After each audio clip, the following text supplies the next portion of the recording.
The date was November 30, 1984. Walking into Randall Hall on the Drexel University campus in Philadelphia, students saw a horrible sight: the body of a dead woman lying under the stairwell. Deborah Lynn Wilson, a 20-year-old Drexel University pre-junior mathematics student, was killed. Deborah was dressed in jeans and a blouse, with her overcoat neatly draped over her body, as if the killer had a soft spot for her. There was no evidence of sexual assault, but her shoes and socks, as well as her backpack, were missing. The officers conducting the investigation assumed that the killing occurred elsewhere, and the body was dragged all the way up the stairs. Deborah may have misplaced her shoes in the process. Her death had an obvious cause. Deborah had bruises on her face, ligature marks on her neck, and foamy saliva oozing from her mouth. A clear indication of strangulation. Who would have wanted the death of a cheerful, harmless Deborah? Although the evidence was staring at the officers all the time, it would take 8 years to find an answer. Deborah Wilson was a hardworking but average student. When she lost motivation to study, she would motivate herself by staring at a picture of a Mercedes to remind herself how rewarding hard work can be. Ironically, her unbreakable spirit put her in danger. Deborah needed to submit an assignment by the deadline, so she decided to work an all-nighter in the basement computer lab. Deborah encountered her assailant here. The ligature marks on her neck matched one of the lab's extension cords. So the murder weapon and the answer to the question, how, were obvious. There were also bloodstains on a chair, which could have belonged to Deborah or the killers. The officers were also taken aback by the condition of the computer lab. There was no chair or piece of equipment that was even slightly misplaced. The bruise marks on Deborah's face were a clear indication of a fight, but this lab didn't appear to have witnessed one. The police quickly realized that the janitor had cleaned the lab that morning, completely unaware that it was a crime scene. He apologized, explaining that the room was in a state of disarray when he entered. However, the students always left the room in disarray, so the janitor found nothing suspicious. Could the janitor have erased critical evidence? Nonetheless, the bloodstains were an important discovery that the officers could work with. It was 1984, and DNA profiling had not yet been invented. Officers could, however, match the blood group with the suspects and see if anything stood out. And the cops had not one, but 4 suspects. Kurt Rayner, Deborah's boyfriend, was the first suspect. Here's his version of what happened on Deborah's last day. Rayner had kept Deborah company in the computer lab until 1:30 a.m., when he decided he was too tired and went home. Mr. Rayner met a security guard on his way out and asked him to keep an eye on his girlfriend. When Rayner awoke in the morning, he heard rumors that a corpse had been discovered beneath the stairs, and he rushed to the college, fearing it was his girlfriend. On his way in, he noticed Deborah's car parked in the same spot as the day before, which heightened his suspicion. Rayner stormed into the cordoned-off area, shouting that it was his Debbie, even though the police had not confirmed her identity. Rayner was the first person to identify the body. The detectives were well aware that in cases like this, the lover or boyfriend is frequently identified as the perpetrator. Rayner also had bruises on his fist and a cut between his fingers. His explanation for both injuries, that he punched the wall and cut himself while working on the car, did not go over well with the officers. On top of that, the coat draped over Debbie's body was interpreted as the killer's affection for the dead. Rayner had just been named the first suspect. The detectives tracked down Mr. Chapman, the security guard Kurt Rayner had asked to keep an eye on his girlfriend. Rayner's words were confirmed by Chapman. The boyfriend now had a plausible alibi, but he was still on the list of suspects. But, as Rayner requested, did this security guard check Deborah? He didn't, but instead radioed Bronson Ziegler, another guard. He insisted on Mr. Ziegler or Mr. David Dixon, the second guard on duty around Randall Hall, keeping an eye on Deborah. Officers conducted a background check on all 3 guards, and David Dixon and Chapman were found to be innocent. Mr. Dixon had served in the Army and had a clean record, whereas Chapman was a longtime trusted employee. Bronson Ziegler, on the other hand, had served a sentence for burglary and lied about it to get the job at the university.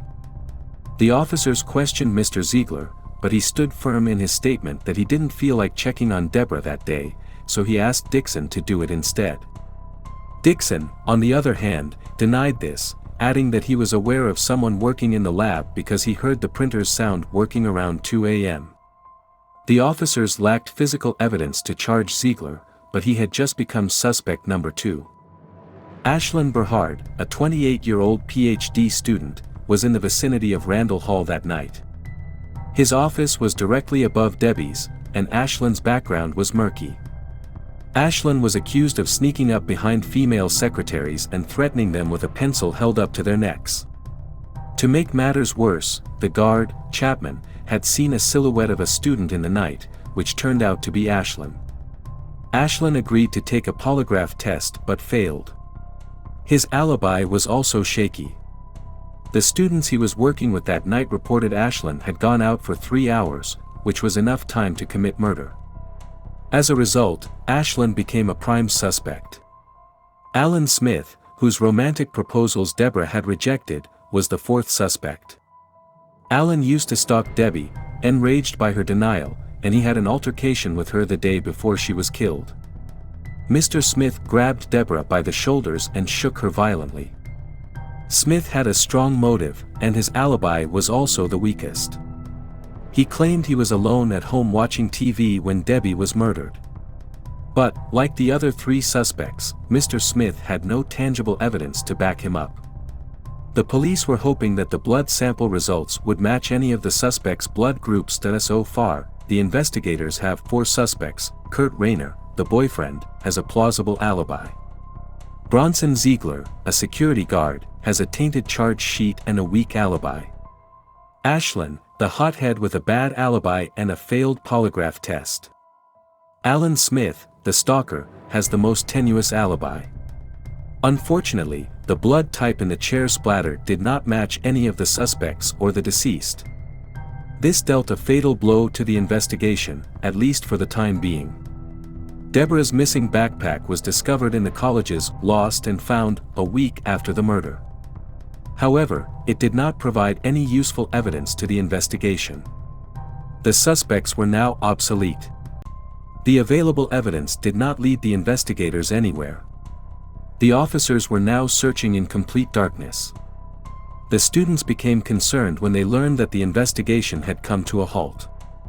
Everyone assumed that the murderer was among them. People couldn't think of any reason why anyone would want Debbie dead, and they wondered if the killer was doing it for fun, picking random victims. Deborah's mysterious case was eventually pushed into obscurity, another frozen case. Mr. Snyder explained the details of the case to the Vidic members. Several ideas were proposed by the members, but the theory of Richard Walter, a criminal psychologist and founding member of Vidic, proved critical. Walter, who is known for his profiling, stated that the criminal is most likely a control freak who wanted to assert his dominance over Deborah, but he would also ask the officers to turn their attention to a piece of evidence that everyone ignored: the missing shoes. Mr. Walter hypothesized that the missing shoes strongly suggest that the killer has a foot fetish. The officers who initially investigated the case did not consider the missing shoes to be a significant anomaly worth investigating. Bob Snyder was intrigued by Walter's observations and decided to re-interview everyone involved in the case in the hopes of finding a breakthrough, this time possibly related to a shoe. Mr. Snyder interviewed the computer lab manager. When he recalled the events of Deborah's death, he was always perplexed by one particular detail. He had no idea how David Dixon, one of the guards on duty, managed to hear the sound of the printer at around 2 a.m. because the printers in the lab were always turned off after 10 p.m. Dixon had been removed from the list of suspects due to his perfect Army record and clean sheet. However, the manager's revelation compelled Snyder to conduct a thorough investigation into Dixon. Snyder and his team thoroughly examined Dixon's file, and they discovered an intriguing detail: Mr. Dixon had gotten into trouble in the Army for stealing another officer's white sneakers. And Deborah was wearing white sneakers on the day she was murdered. Snyder was cautious about jumping to conclusions. He interviewed several women who were Dixon's neighbors. 4 of these women reported a break-in at their home while Dixon was present. Except for their white sneakers and dirty socks, none of them lost any valuables. Officers obtained a warrant and raided Dixon's home, where they discovered 20 pairs of white sneakers neatly wrapped in transparent covers. They were small trinkets that Dixon kept for himself. More than 75 videos in Dixon's possession were also recovered. These videos mostly featured women walking around or exercising in white sneakers, as well as women sucking their toes and having sex with nothing but the sneakers. Dixon did not admit to killing Debbie when he was arrested. But as soon as he entered the cell, he began bragging about his accomplishments to his cellmate. He boasted about murdering Deborah for her Reebok white sneakers. The cellmate quickly informed the officers. This voluntary statement sealed Mr. Dixon's fate. The audience was embarrassed by Dixon's collection of videos when it was played in court. The judge ordered that the videos be turned off and that their content be explained instead. Dixon was sentenced to life in prison after the charges against him were proven. Deborah Wilson was murdered by David Dixon, a foot fetishist, because she refused to let him do what he wanted with her feet. Dixon may have continued on his merry way, collecting more sneakers and ending the lives of more women if Vidic had not entered the investigation. What are your thoughts on the Deborah Lynn Wilson's case? I really appreciate your input. Thank you for taking the time to watch. Be a part of the Chris Crime Diaries family and hit the subscribe button now.